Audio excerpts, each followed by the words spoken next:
It was a brisk November afternoon in Chicago. The icy wind howled through the towering skyscrapers of Michigan Avenue, signaling winter's near arrival. The streets were alive with the symphony of a city in motion. Hurried footsteps, honking horns, and the faint murmur of conversations. Amidst the bustle, Christmas decorations had begun to emerge, twinkling lights, festive wreaths, and window displays brimming with holiday cheer. Donald Trump, clad in his signature long black coat and red tie, walked briskly down the avenue, hands buried in his pockets. He had just wrapped up a significant business meeting at a nearby office and decided to forego his car for a walk. The sharp air and energy of Chicago stirred something in him, a fondness for the city that reminded him of New York, bold, ambitious, and unapologetically alive. Yet, despite the city's vibrancy, something felt different. As Trump strolled past the crowds, his gaze swept over the bustling streets, but a sense of unease lingered. Maybe it was the approaching holidays, a time for reflection, or the stark contrast between the glittering storefronts and the unseen struggles lurking in the shadows. As he neared Millennium Park, something caught his eye. A figure slumped against the side of a building. A woman sat hunched over, clutching a piece of cardboard that read, "Veteran in need, please help." Her tattered clothes clung to her thin frame, and her hands, red and raw from the cold, trembled as she held the sign. Trump paused mid-step, his thoughts halting. He had passed many homeless individuals before, but there was something about her, perhaps the weary determination in her eyes or the quiet dignity in her posture, that stirred something deep within him. Without hesitation, Trump crossed the street, ignoring the curious glances of passers-by.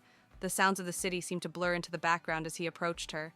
He crouched down, leveling his gaze with hers. "Ma'am," he said gently, his voice cutting through the din, "what's your name?" Startled, the woman looked up.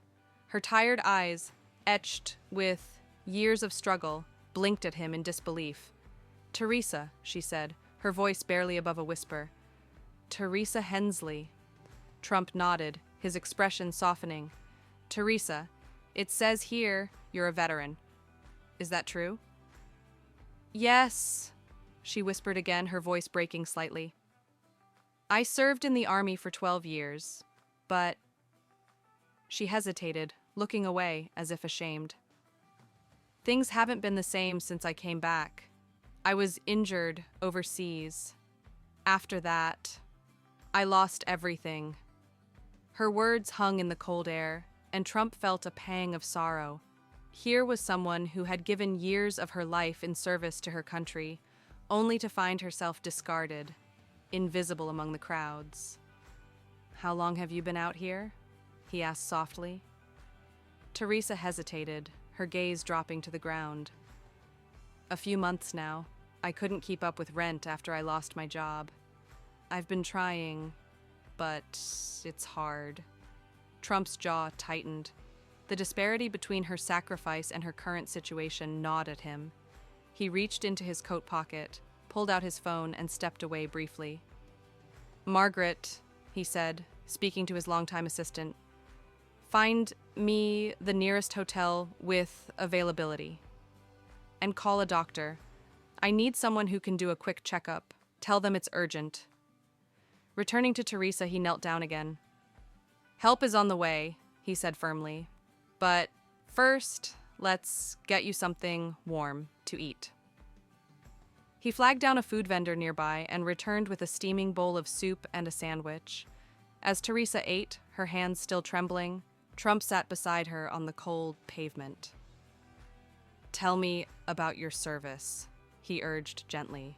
At first she hesitated, but soon her story began to unfold. She spoke of her time in the army, her deployments, and the camaraderie she once cherished. She recounted the injury that ended her career, a roadside explosion, and the struggles that followed, the medical bills, the challenges of reintegrating into civilian life, and the overwhelming isolation. As she spoke, Trump listened intently, nodding occasionally. Her resilience amazed him. Despite everything, she had not given up. Minutes later, a sleek, black SUV pulled up to the curb. Margaret had worked quickly. The driver stepped out, opening the door. "Teresa," Trump said, standing and extending his hand to her. "This is for you. We're taking you somewhere safe." She hesitated, tears welling in her eyes. "Why are you doing this?" she asked, her voice trembling. "You don't even know me." Trump met her gaze, his voice steady. "Because someone should have done it a long time ago. You served this country. You deserve better." With Trump's encouragement, Teresa climbed into the SUV, which whisked them away to a nearby luxury hotel. There, the staff, prepped by Margaret, greeted Teresa with kindness and warmth. She was escorted to a suite where a hot shower, fresh clothes, and a soft bed awaited her. Shortly after, a doctor arrived to examine her, providing medication and advice to address her immediate health concerns. Meanwhile, Margaret reached out to Veterans United Support Services, a nonprofit dedicated to helping homeless veterans. Within the hour, a representative named Lisa arrived. Sitting beside Teresa in the suite, she said, "We're going to help you. Housing, job training, whatever you need. You're not alone anymore." Tears streamed down Teresa's face as she absorbed the words. She turned to Trump, who had been watching quietly from the corner of the room. "I don't know how to thank you," she whispered. "You don't need to thank me," he said with a warm smile. "You earned this a long time ago." The next morning, Teresa's life began to take a new direction. Veterans United had secured her temporary housing, and Trump's foundation covered her rent for the first year. He even handed her a check to help with immediate expenses. As he prepared to leave, Teresa stopped him. "Mr. Trump," she said, her voice steady now, "you've changed my life in ways I can't even describe." "Thank you." Trump smiled again. "Just promise me one thing," he said. "What's that?" she asked. "Pay it forward," he replied. Her eyes glistened with determination. "I will. I promise." As Trump stepped back into the bustling streets of Chicago, he felt a quiet sense of fulfillment. In just a few hours, one life had been transformed, a reminder that even the smallest acts of compassion can ripple outwards, touching countless others.